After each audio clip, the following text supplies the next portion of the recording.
Hello, and thank you for taking the time out of your very busy schedules to join me. I hope that there was something within this episode that is a benefit to you or to somebody that you know. Please like, subscribe, and share. I also want to take this moment to say that we can also be found on Getter, Gab, Minds, Odyssey, Rumble, and Locals. In case something should happen to the YouTube channel, you can always find me over there as well. Having to post more on Minds and Getter. This is going to be more of just a rant of what's going on. I just lost everybody there. We'll see how much of this ends up on the cutting room floor. Now, the Constitution.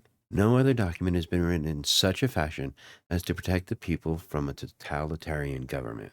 I hear people screaming, but they did not include everyone in the document back then. That's like saying the Bible is only for white people. But let us take a moment. We'll look back at 1776. We'll forget about indentured servants. When survival was hard, life was unforgiving, and people owned slaves. However, there are more people in slavery today than during the transatlantic slave trade. So as far as beating slavery, we're not doing a very good job. What I don't understand is why people demand that modern people pay for the crimes of their fathers, or in the case of their forefathers. Heck, none of my ancestors had been in America till after the Civil War, and yet people say that my family owned slaves because of the color of my skin. This is not color blindness, this is CRT. Color blindness is the exact opposite, in which you do not see a person's color. You see a person for what they can offer, the merits. CRT has you seeing people for the color of their skin first. So, since the color of my skin is what it is, I'm no different than a slave owner. I listen to people talk foolishly about how white people owned slaves, all of them, back then, and therefore they all have to pay. Again, not everybody owned slaves.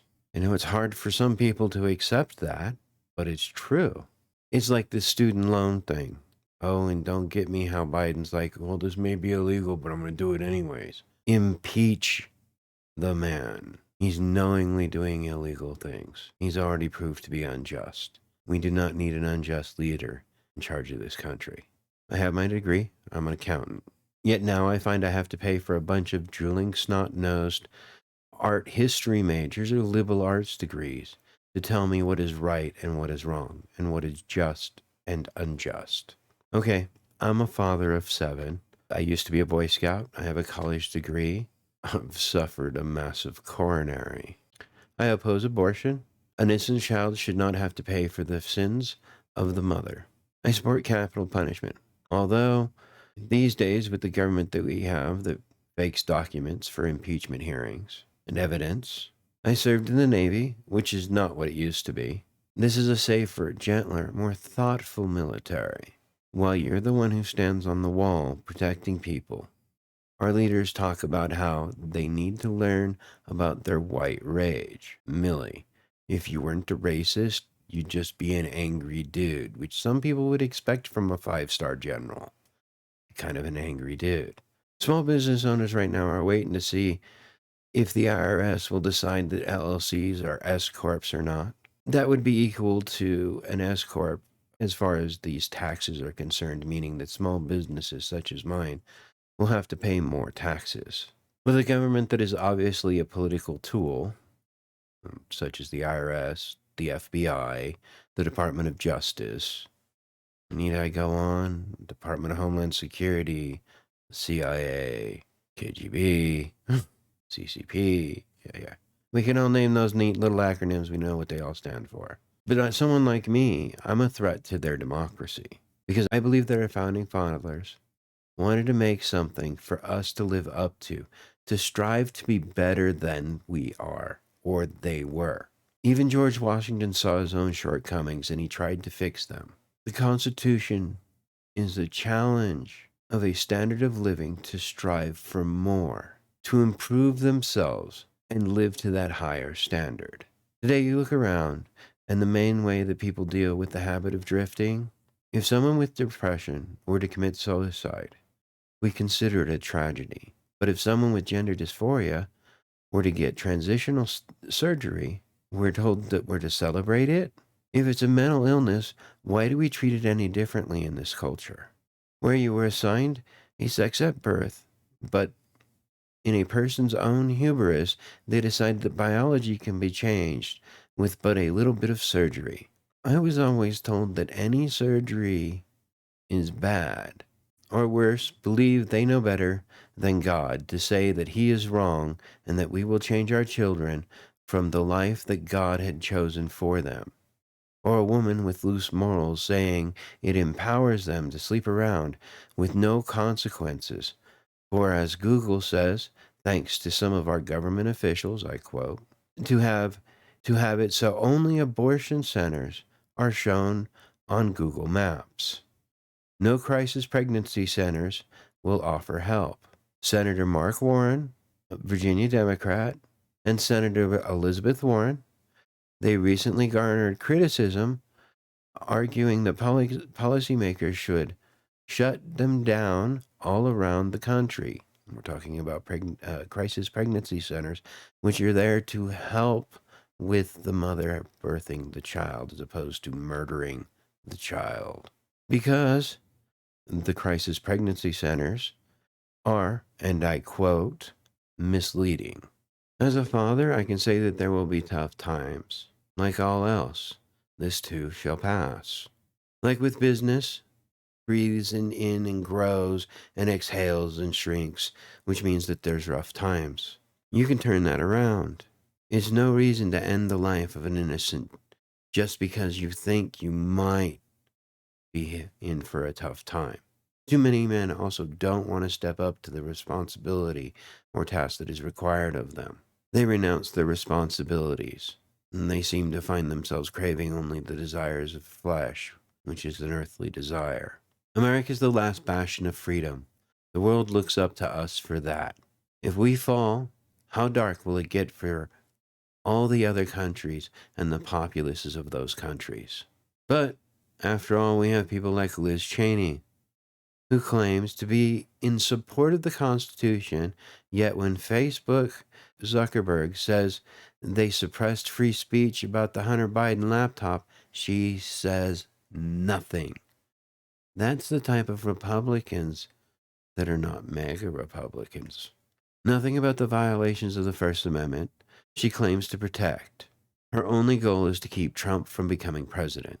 This is an example of a rhino, Republican in name only. This is someone who thinks that she can be a just leader, as she has indicated that she wants to run for president. This is someone who does not believe in justice unless they see a benefit in it for them. At the time of this writing, Liz Cheney has said nothing about the protests outside the Supreme Court homes, which according to the Constitution is illegal, and they should be arrested. Yet the Department of Justice does nothing, and the news stations will barely talk about it. And the Democrats even encourage it as peaceful protests. But it is illegal. Yet she has no problem with the most recent gun laws being passed, which infringe on our right to run these corrupt politicians out of power and out of town. You can say I really don't like the Cheneys. They're an example of a dynastic political family that this country does not need, and as they tend to be not only greedy, but corrupt to the point of becoming unjust in their selfishness, as they look out only for themselves, passing laws that are an advantage only to themselves. This is not even close to the concept of servant leadership. Both Maryland and Virginia have laws that prohibit picketing at the residence of an individual to disrupt or threaten to disrupt the individual's, quote, tranquility in his home, unquote. But you got people like Pence telling us to respect the authorities because they only do what's best, like sending 20 FBI agents out to investigate a pull handle on a garage door, but trying to get the cops to come to your house now. So, what do they consider what's best? Shutting down churches because the government says to do so? Don't know about you, but I know that during COVID epidemic, the government decided I was a non-essential person. Definitely, this is how my state's government and local government see me. We know what the current administration thinks of veterans. This would be the senile old man that would always try to make it about him and him sacrificing his son. Now, before I end this, I do not condone violence. This is not the time. For it is written that the meek shall inherit the earth. In this case, it is the non-violent shall inherit the union. This is a time to turn the other cheek. While the red sermon was intended for violence, this is not the best way. Vote to remove these unjust people from our government. They are unfit to lead, in my opinion. Some say that Joe Biden has crossed the Rubicon, but I'd like to hope that we're not there yet. So with that, I want to say thank you very much for listening to this rant. It's a couple of different things I wanted to get off my chest. Please feel free to leave a comment down below. I would be interested in a discussion or further going on with any of these particular things, because there's a lot going on right now that's being missed in the news, such as the firebombings of the pregnancy crisis centers, but they are not considered domestic terrorists. Something to think about. So I'd like to say that you can also find me on Getter, Gab, Minds, Odyssey, Rumble, and Locals. Please feel free to leave a like, share this video, leave a comment down below. And with that, I want to say, united we stand, divided we fall. God bless you, and God bless America.